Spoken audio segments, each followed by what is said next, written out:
Apa kabar saudara-saudaraku semuanya? Semoga kabar baik menyertai kita semuanya. Oke, sebelumnya Assalamualaikum warahmatullahi wabarakatuh. Ketemu lagi bersama Ari Channel. Terima kasih kepada teman-teman semuanya ya yang sudah bergabung. Jangan lupa di like, komen, subscribe, dan lonceng notifikasinya dibunyikan. Oke, untuk teman-teman semuanya di sini ya, Minggu tanggal 12 Januari 2025 itu kurang lebih sekitar jam setengah 12 siang itu Menpan Rini Widiantini itu menegaskan bahwa pendaftaran P3K itu ditutup tanggal 15 Januari 2025. Menpan RB menetapkan kategori tenaga honorer ini tidak bisa daftar pada seleksi pengangkatan P3K tahap 2.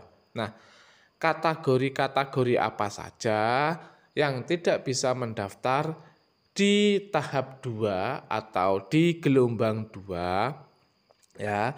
Jadi untuk teman-teman simak terus video ini teman-teman biar tahu kategori yang tidak bisa mengikuti seleksi pengangkatan P3K di tahap 2 atau di gelombang 2. Oke teman-teman, sebelum itu intro dulu.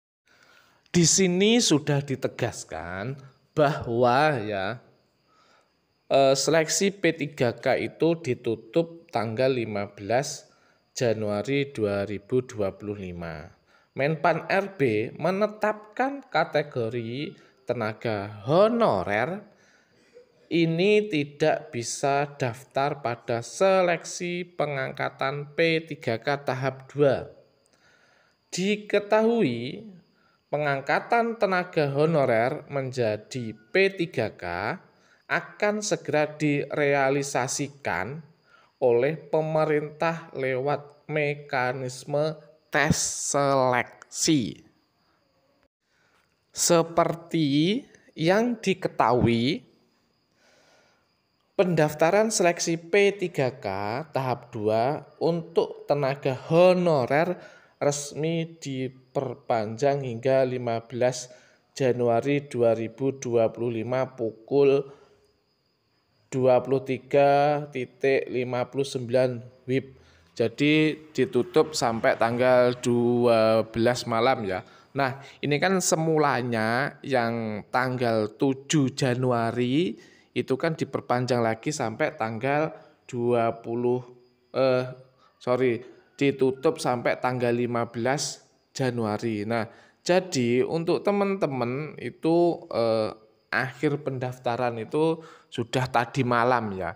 Jadi untuk teman-teman yang terlambat mendaftar itu sudah tidak bisa mendaftar lagi. Kenapa? Karena di tanggal 15 ini jam 12 malam tadi sudah ditutup. Jadi untuk teman-teman ya sebelumnya ya minta maaf begitu ya kalau keterlambatan mendaftar. Nah, di sini juga kan pendaftaran seleksi P3K tahap 2 dibuka untuk tenaga honorer yang tidak masuk data BKN atau termasuk lulusan PPG juga itu bisa masuk untuk formasi guru di instansi daerahnya masing-masing.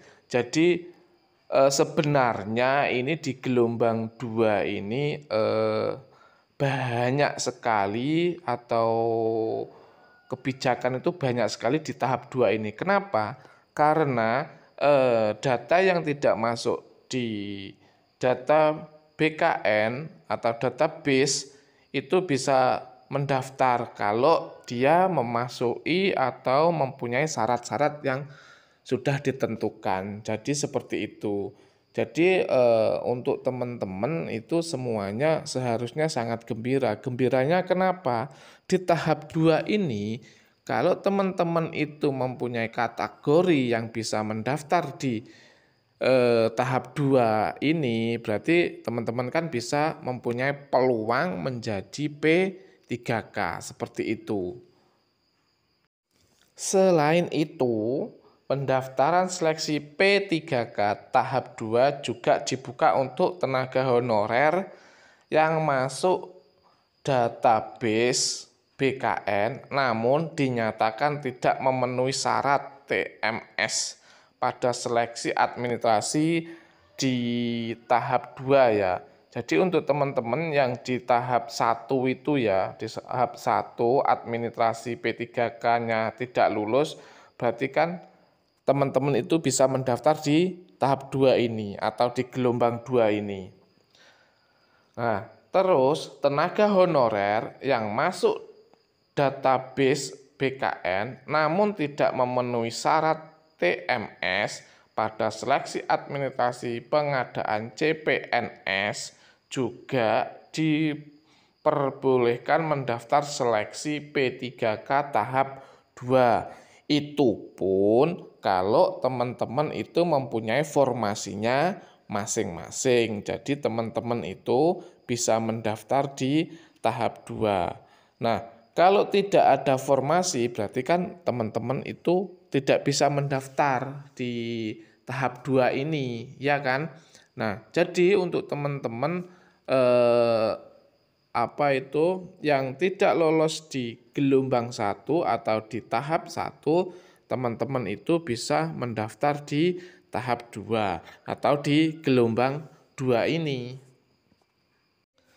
Pendaftaran seleksi P3K tahap 2 juga dibuka untuk tenaga honorer yang masuk database BKN namun belum melamar pada seleksi pengangkatan ASN.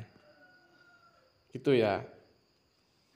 Kendati demikian, ternyata terdapat kategori tenaga honorer yang tidak bisa mengikuti seleksi pendaftaran P3K di tahap kedua ini.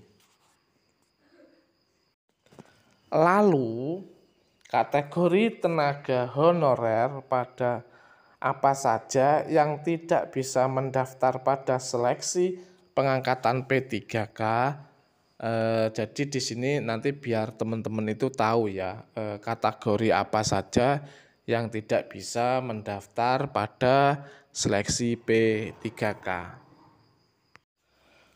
Nah, di sini ya berdasarkan peraturan Menpan RB nomor 6 tahun 2024 terdapat 5 kategori tenaga honorer yang tidak bisa mendaftar pada seleksi pengangkatan P3K.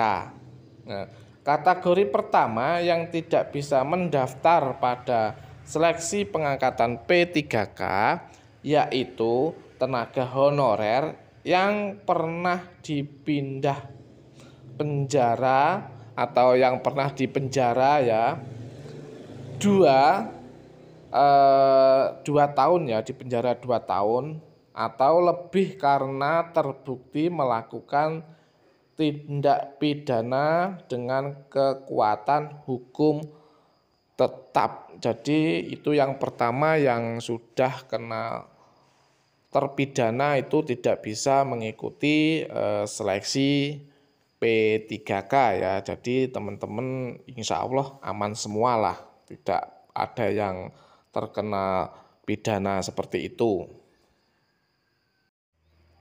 Selain itu, kategori keempat yang tidak bisa mendaftar pada seleksi pengangkatan P3K yaitu tenaga honorer yang pernah melakukan atau terlibat dalam tindak pelanggaran. Itu pelanggaran banyak sekali ya. Mungkin teman-teman sudah tahu lah pelanggaran-pelanggaran apa aja yang dilarang atau tidak bisa mengikuti seleksi P3K. 3K. Lalu kategori yang kelima yaitu yang tidak bisa mendaftar pada seleksi pengangkatan P3K, yaitu kategori honorer yang tidak mempunyai pengalaman terkait dengan jabatan. Jadi untuk teman-teman itu yang tidak mempunyai jabatan waktu teman-teman itu di instansi bekerjanya ya. Mungkin kalau yang ini teman-teman itu sudah mempunyai tempat-tempat atau jabatan di instansinya masing-masing. Jadi yang kelima ini teman-teman itu mempunyai tempat sendiri-sendirilah seperti itu. Ya. Jadi teman-teman itu ya informasi mengenai Menpan RB menetapkan kategori tenaga honorer yang tidak bisa daftar pada seleksi pengangkatan P3K. Jadi untuk teman-teman ya, ini tadi sudah tanggal 15 sekaligus itu penutupan pendaftaran P3K ya. Karena ini sudah tanggal 15 Januari 2025 itu pendaftarannya sudah ditutup. Jadi untuk teman-teman itu juga tadi 5 kategori yang tidak bisa mengikuti seleksi P3K seperti itu. Oke, terima kasih kepada teman-teman yang selalu mendukung atau men-support Ari Channel. Saya ucapkan terima kasih banyak. Salam sehat, salam sejahtera untuk kita semuanya. Saya akhiri, wabillahi taufiq wal hidayah. Wassalamualaikum warahmatullahi wabarakatuh. Salam sehat.